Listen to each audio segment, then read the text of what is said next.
We've all heard the phrase, no one person can meet all your needs. And yeah, that's true. But most people take it the wrong way. Instead of building stronger relationships, it ends up multiplying unhealthy patterns. So, in today's episode, I'm breaking down why that happens and what it really takes to feel whole in non monogamy. Welcome back to Nope, We're Not Monogamous. I'm Ellecia Paine, your non monogamous relationship coach. And as a person who has battled jealousy and insecurity my whole life, while also choosing to live non monogamously, I understand how complicated this can feel. And the excitement, the fear, the constant question of, am I doing this right? And that's why I do this work, to help people like you navigate non monogamy with more confidence, with more clarity, with compassion, so that your relationships feel less like a battlefield and more like a source of joy. So, today we're going to talk about why the real work is creating internal wholeness and how that changes the way we show up in every single relationship. This episode was actually inspired by a conversation I had with a potential client. She was feeling like she was failing as a partner because her partner wanted to date other people. And I mean, to be really honest, she also did. But she kept asking herself, why am I not enough? What can I do to make him happy? And the truth is, she was like a really great partner, and he genuinely valued their connection. And he also wanted to experience relationships with other people. So did she, but she just kept spinning out on this idea that somehow she wasn't enough because she wasn't like meeting all his needs, right? And that moment really highlighted something that I see a lot in non monogamy. It's this belief that if your partner wants other people, it must mean that you're lacking. Actually, that's a belief I see in all relationships, right? But the reality is that wanting more connection doesn't mean something is missing. Sometimes it's just human. We're creatures who crave community, connection, variety. And that's just like a part of who we are. And so this is where we come back to the real work. It's working towards creating wholeness inside of ourselves. Because if we're looking to our partners to complete us, we set them up to feel like they're constantly failing. And we set ourselves up to chase a sense of fulfillment that we can only get within ourselves. Okay, so many people here, no one person can meet all of your needs, right? We've all heard that.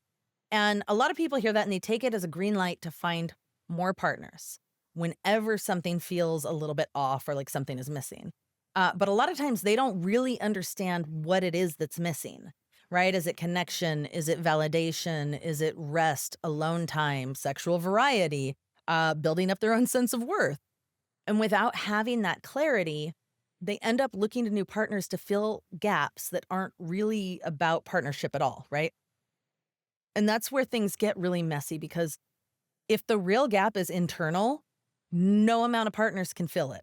And here's why it backfires, right? It puts pressure on new relationships to fix old wounds. When you go into a new connection hoping that it'll soothe, jealousy or loneliness or self-worth struggles or horniness, you're handing over responsibility for your own healing. And that dynamic can feel really heavy. It turns fresh relationships into repair projects instead of a place for genuine connection. And it leaves your existing partners feeling like somehow they're inadequate, right? Your partner starts asking, like, why am I not enough? I know I've said this a lot. They may feel like they're constantly being measured against invisible standards or just other people. And that can erode trust and intimacy in your relationship, even if they're doing everything right. And so it creates this cycle of chasing instead of healing.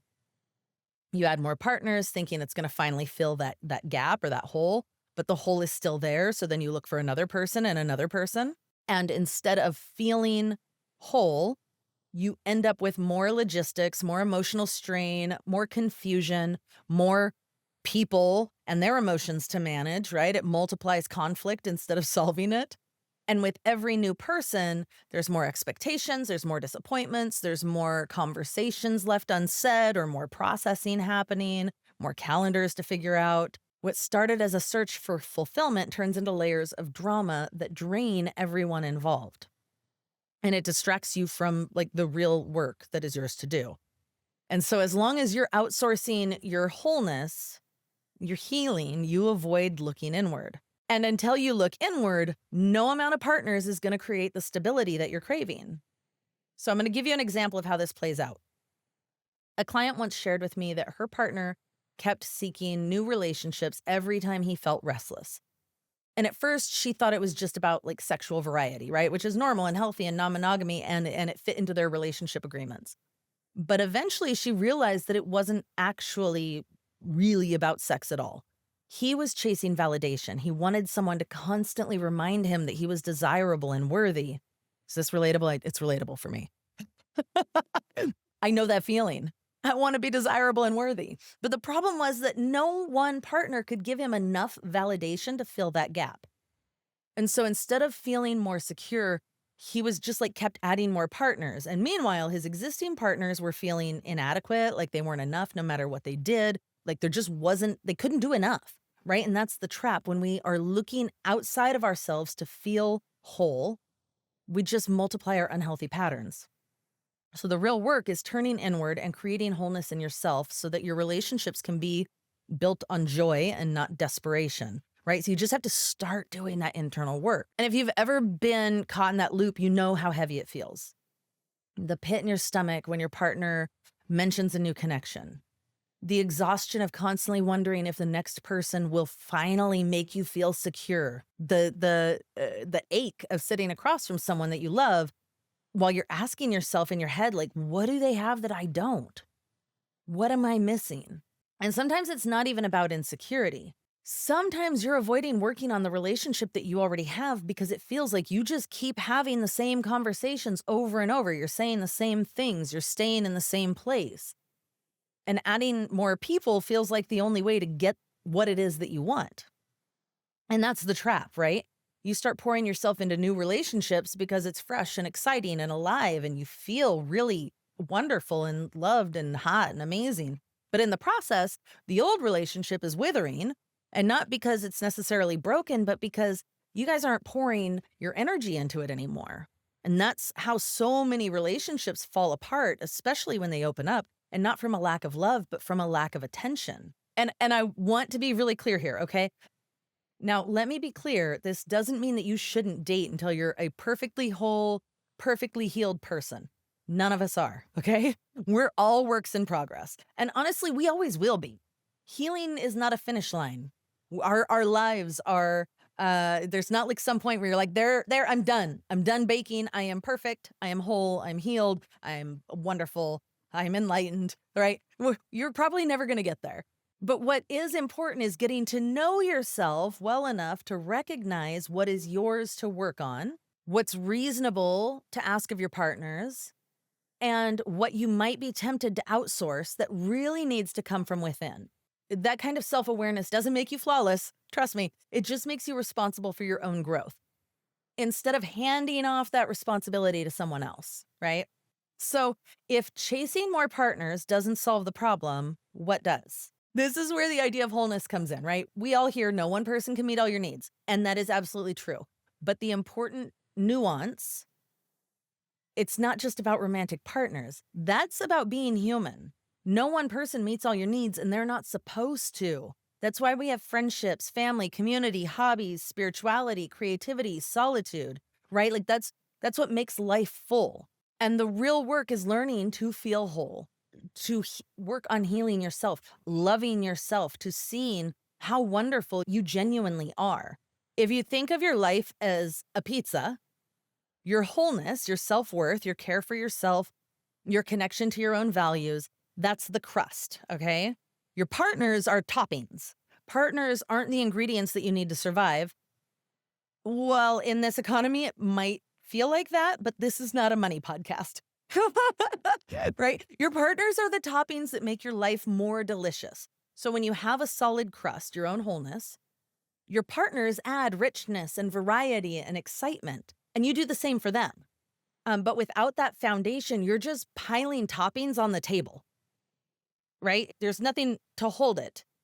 And your crust can have thin spots and burnt spots and weird crusts on it. It will still be delicious. It's pizza. You can't fuck it up. It will still hold the extra cheese, even if it's not a perfect crust, right?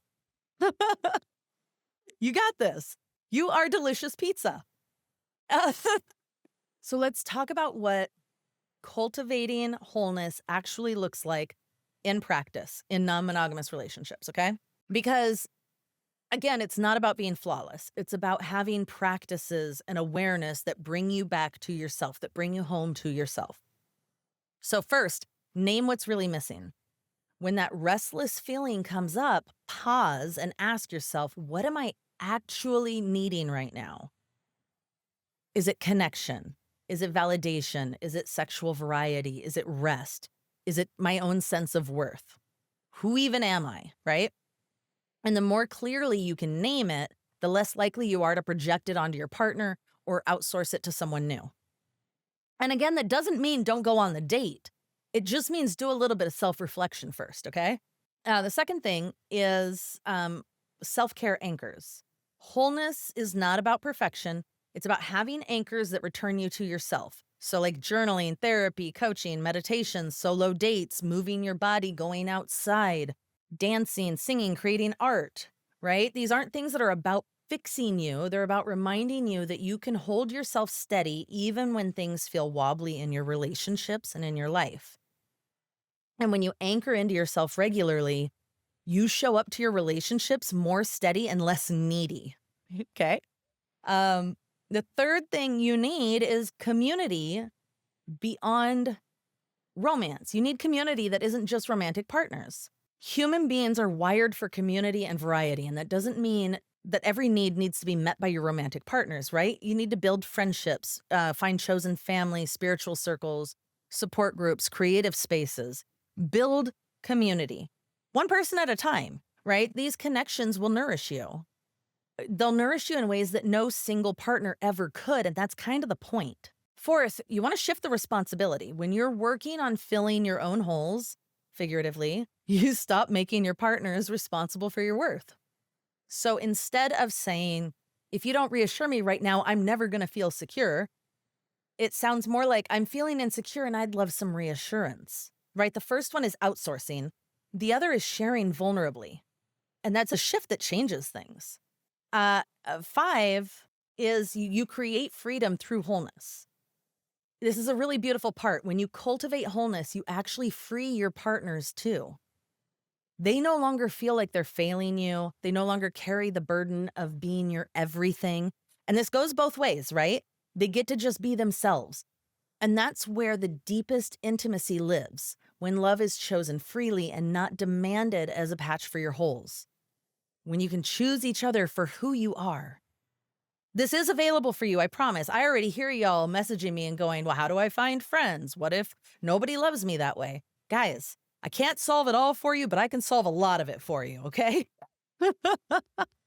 So, really, wholeness doesn't mean that you will never feel lonely or you'll never feel jealous or you'll never feel insecure. It means that you know yourself well enough to recognize what is yours to work on and what you're inviting someone else into. And when you start from that place, your relationships become the toppings that make your life richer and more delicious, and not just ingredients that you're desperately depending on to hold you together. Okay, so here's the big takeaway. Polyamory isn't about collecting enough people to make you feel whole. It's about cultivating wholeness within yourself and then sharing that wholeness with others. Because when you know what is yours to carry and what's yours to share, you stop making your partners feel like they're failing. You stop chasing new connections to fill old wounds. You start building relationships that are grounded and joyful and sustainable. And let's be real here, having multiple partners is a privilege and it's a lot of freaking work, okay? Each of those partners comes with their own history, their own insecurities. Sometimes they have a wonky pizza crust as well.